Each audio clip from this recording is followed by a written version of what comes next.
मंथन classes YouTube channel में आपका स्वागत है। मैं प्रशांत आप सभी का स्वागत करता हूं। आज हम लोग रीजनिंग से संबंधित प्रश्नों को देखेंगे और उनका एक महत्वपूर्ण अध्याय नंबर सीरीज उस पर चर्चा करेंगे और जानेंगे कि नंबर सीरीज है क्या और विभिन्न प्रतियोगी परीक्षाओं में आने वाले प्रश्नों को भी देखेंगे। सर्वप्रथम देखते हैं नंबर सीरीज है क्या। तो संख्या श्रेणी में संख्याओं का एक निश्चित क्रम या विशेष क्रम दिया जाता है, जिसके आधार पर श्रेणी के अगले क्रम या संख्या, लुप्त संख्या या गलत संख्या या विषम संख्याओं का चयन करना होता है, जैसे 2, 4, 6, 8 अगली संख्या। तो इससे संबंधित बहुत सारे प्रतियोगी परीक्षाओं में प्रश्न आते हैं और उसे बनाने से पहले उनके कुछ महत्वपूर्ण नियमों को देखेंगे और उनसे कुछ उदाहरण को देखेंगे और हल करेंगे। सर्वप्रथम परफेक्ट स्क्वायर के रूप में, जब संख्याओं का क्रम परफेक्ट स्क्वायर पूर्ण वर्ग से घटते या बढ़ते हो, जैसे +2 का स्क्वायर, +3 का स्क्वायर, +5 का स्क्वायर एंड सो ऑन। और दूसरे क्रम या तो -8 का स्क्वायर, -7 का स्क्वायर, -6 का स्क्वायर। जैसे एक उदाहरण देखते हैं, निम्न में विषम या असंगत संख्या क्या होगी, जैसे 3, 7, 16, 32, 58, 93। तो 3 और 7 इस दोनों संख्याओं का अंतर 4 होता है, जो कि 2 का वर्ग है, और 7 और 16 संख्या के बीच में 9 का अंतर है, जो कि 3 का वर्ग है। इस तरह क्रमशः देखते हैं तो 2 का स्क्वायर, 3 का स्क्वायर, 4 का स्क्वायर, 5 का स्क्वायर और 6 का स्क्वायर होता है।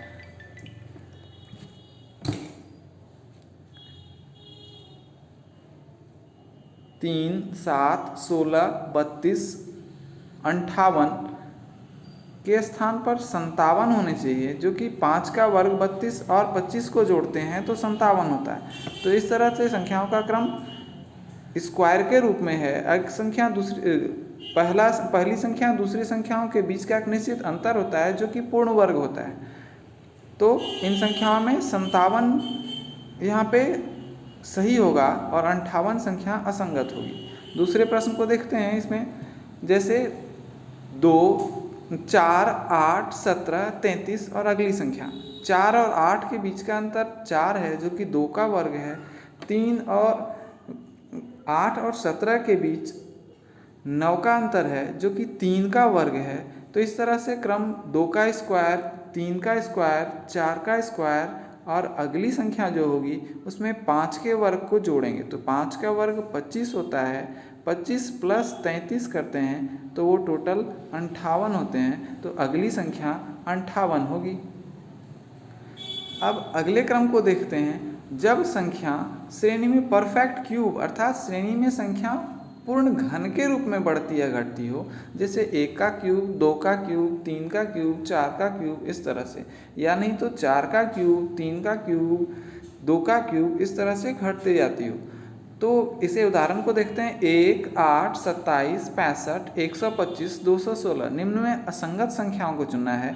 तो 1, 8, 27, 65, 125, 216 में ध्यान से देखने पर प्रत्येक संख्या एक निश्चित संख्या का पूर्ण घन हो रहा है, अर्थात 1 का क्यूब जो 1 होता है, फिर 2 का क्यूब जो 8 हो रहा है और 3 का क्यूब 27 हो रहा है। फिर अगली संख्या 4 का क्यूब अर्थात 64 होगी, ना कि 65 होगी। फिर अगले क्रम को देखते हैं। फिर 5 का क्यूब 125 और 6 का क्यूब 216 होता है। तो इनमें असंगत संख्या 65 है, इसके स्थान पर सही संख्या 64 होगी।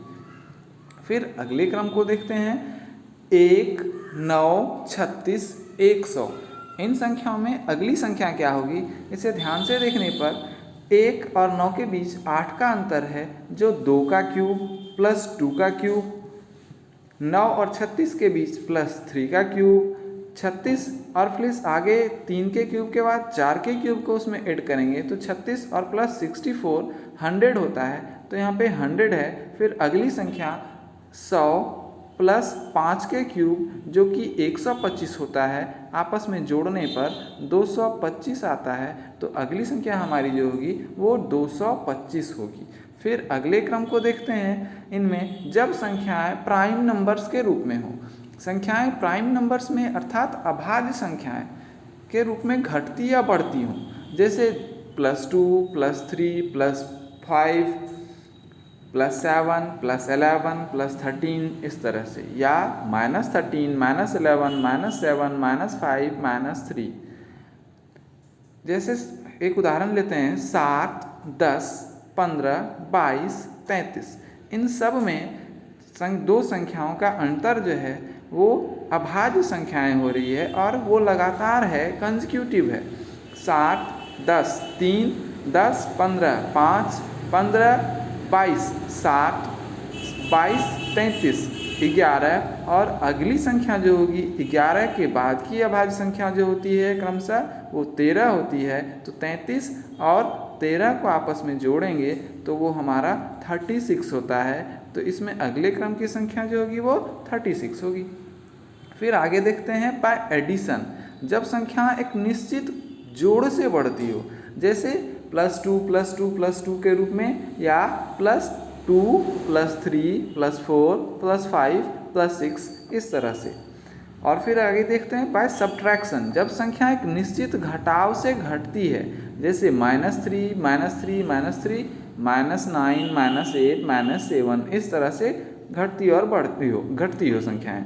अब अगले क्रम को देखते हैं तो बाय मल्टीप्लिकेशन, तो जब संख्याओं का क्रम एक दूसरे की मल्टीपल होती है, जैसे ×2 ×2 ×2, या ×2 ×3 ×4 ×5 इस तरह से।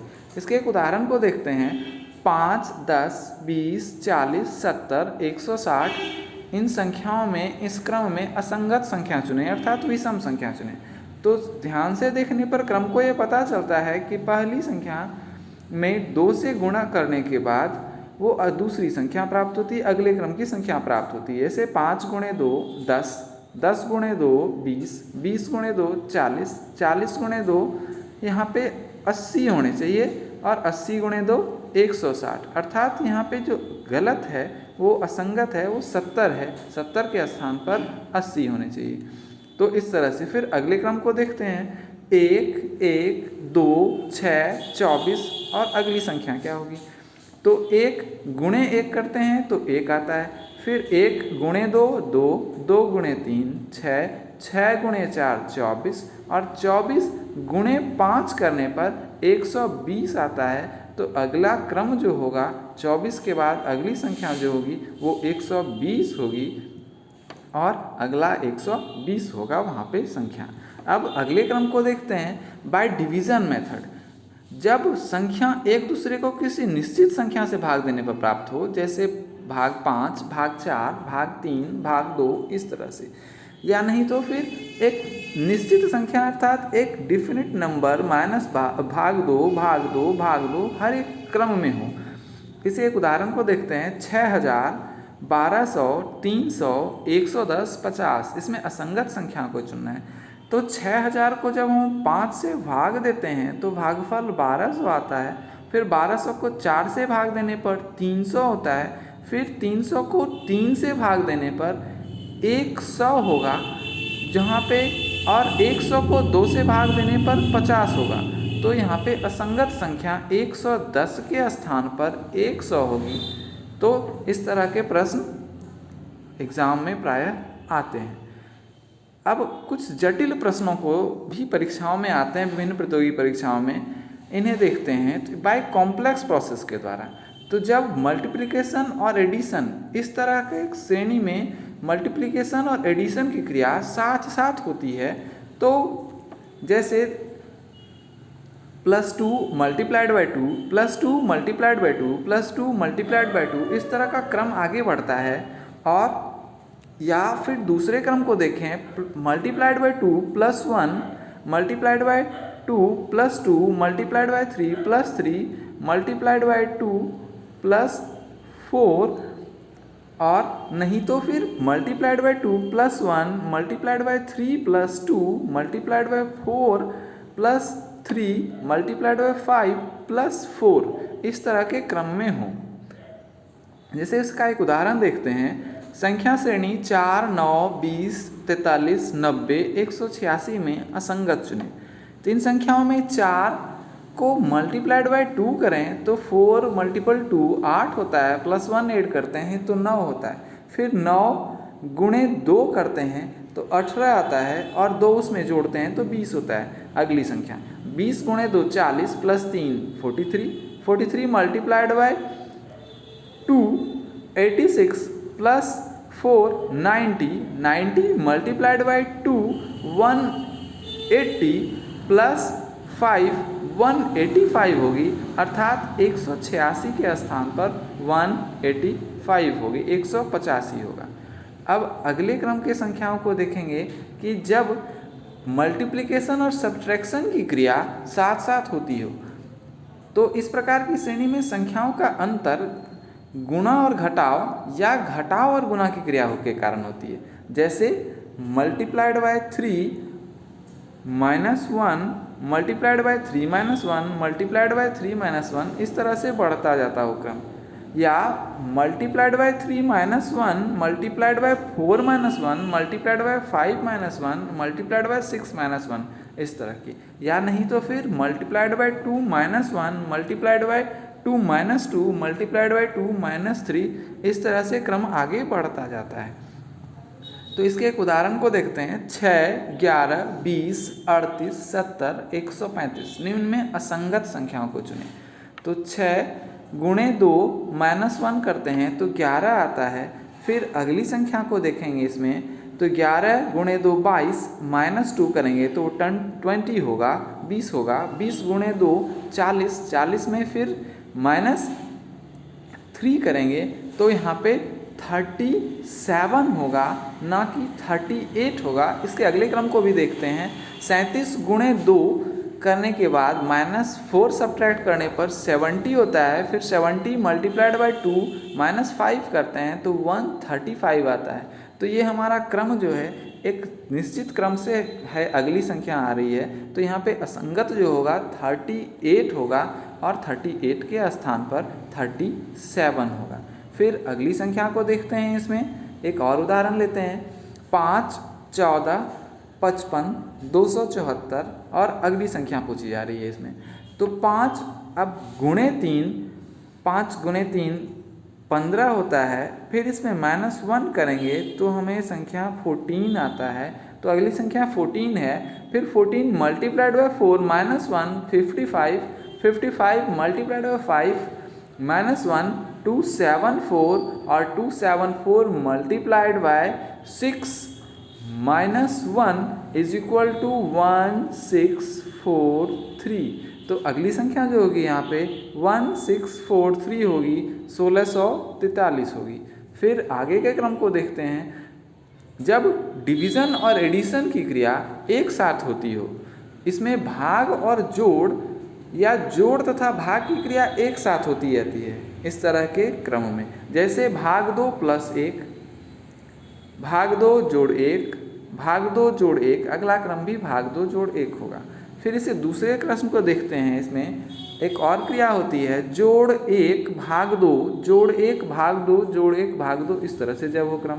या फिर भाग 3 जोड़ 2 भाग 3 जोड़ 3 भाग 3 जोड़ 4 भाग 3 जोड़ 5, ये क्रम भी हो सकता है।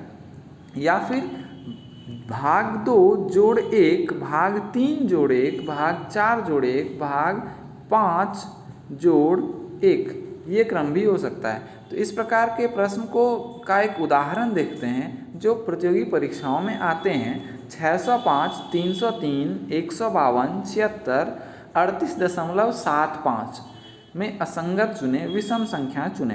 तो इस तरह के क्रम में 605 में प्लस 1 करते हैं तो 606 होता है, और फिर उसे 2 से भाग देने पर 303 आता है, जो कि हमारी अगली संख्या है। फिर 303 में प्लस 1 करते हैं और फिर 2 से डिवाइड करते हैं उसे, तो 152 आता है, जो हमारा अगला संख्या है। फिर प्लस 1 डिवाइडेड बाई 2 करते हैं तो हमारा 76.5 आता है, ना कि 76 आता है। फिर 76.5 प्लस 1 और डिवाइडेड बाई 2 करते हैं तो 38.7 आता है, अर्थात ये क्रम हमारा सही है। तो इसमें असंगत संख्या जो है 76 है, 76 के स्थान पर 76 0.5 होगा। फिर आगे के क्रम को देखते हैं। जब प्रश्न डिवीजन या सब्ट्रैक्शन दोनों की क्रिया इसमें एक साथ होती हो तो उस तरह के क्रम को देखेंगे। जैसे भाग 2 घटाव 1 भाग 2 घटाव 1 इस तरह से, या फिर भाग 2 घटाव 1 भाग 3 घटाव 1 भाग 4 घटाव 1 इस तरह का क्रम, या फिर -1 divided by 2 -1 divided by 2 -1 divided by 2 इस तरह से, या फिर अगला क्रम -1 divided by 2 -2 divided by 2 -3 divided by 3 इस तरह से क्रम आता जाता हो। इसका एक उदाहरण को देखते हैं। जैसे 606 302 150, फिर अगली संख्या पूछी जा रही है इसमें। तो 606 और 302 में ध्यान से देखने पर यह क्रम 606 डिवाइडेड बाई 2 करते हैं, भाग 2 करते हैं, फिर उसमें 1 को घटाते हैं तो हमारा 302 जो कि अगला क्रम का संख्या है, फिर 302 को 2 से भाग देते हैं, फिर उसमें 1 घटाते हैं तो 150 आता है। फिर उसी क्रम को दोहराएंगे, 150 divided by 2 is equal to 75 -1 करेंगे तो 74 होगा। हमारा अगला क्रम जो होगा वो 74 होगा, अगली संख्या जो होगी वो 74 होगी। फिर आगे देखते हैं, एक और उदाहरण लेते हैं। 3 10 31 94, फिर अगली संख्या पूछी जा रही है। तो इनमें 3 10 31 और 94 में ध्यान से देखने पर ये पता चलता है कि ये संख्या किसी के गुणक और योग से है। जैसे 3 गुणे 3 प्लस 1 करते हैं तो 10 आता है। 3 गुणे 3 9 प्लस 1 10, 10 हो गया। 10 गुणे 3 30 जोड़े 31, 31 गुणे 3 30, 31 गुणे 3 93 प्लस 1 94। उसी तरह अगला क्रम जो होगा 94 94 मल्टीप्लाइड बाय 3 करते हैं तो 4 3 जा 12, 9 3 जा 27 प्लस 1 28, और फिर प्लस इसमें 1 ऐड करेंगे तो हमारा 283 आएगा। तो अगली संख्या जो होगी यहाँ पे 283 होगी। ये क्रम अगला 283 होगा। फिर एक और उदाहरण को देखते हैं। यहाँ पर 127 63 31 15 और 7। इस प्रश्न को देखने पर ये पता चलता है कि ये इसके अगली संख्या जो है दूसरी संख्या को मल्टीप्लाई और ऐड करने से बन रही है। जैसे 7 गुणे 2 करते हैं, 7 गुणे 2 14 होता है, 14 प्लस 1 करते हैं तो हमारा ये 15 आ जाता है। फिर 15 गुणे 2 करते हैं तो 30 और 1 31, 31 गुणे 2 करते हैं 62 जोड़ 1 63, फिर 63 गुणे 2 करते हैं तो 126 प्लस 1 127, अर्थात यही क्रम आगे बढ़ता है। तो अगली संख्या ज्ञात करने के लिए इसे हम सबसे पहले 60 जो संख्या है उसमें 1 को घटाएंगे, घटाने के बाद जो संख्या आएगी 7 माइनस 1 करेंगे तो 6, और फिर उसे क्या करेंगे 2 से हम डिवाइड करेंगे तो 3 होगी। तो अगली संख्या 7 के बाद 3 होगी, अर्थात यह क्रम की अगली संख्या। आज हम लोग संख्या पद्धति के बारे में जाना और उनके बेसिक्स को समझा तथा कुछ उदाहरण भी हल किए। अगले वीडियो में हम पूर्व की प्रतियोगी परीक्षाएं, चाहे वह एसएससी की परीक्षा हो, रेलवे की परीक्षा हो, बैंकिंग की परीक्षा हो, उनमें आए हुए प्रश्नों को हल करेंगे व समझेंगे। आशा करता हूँ आपको इस वीडियो से कुछ जानकारी मिली होगी। इसी प्रकार के अन्य वीडियो को देखने हेतु हमारे YouTube चैनल को लाइक, शेयर और सब्सक्राइब करें। साथ ही साथ बेल आइकन को दबाना ना भूलें ताकि नए वीडियो की सूचना आपको ससमय मिलती रहे। धन्यवाद। टीम मंथन की ओर से मैं प्रशांत।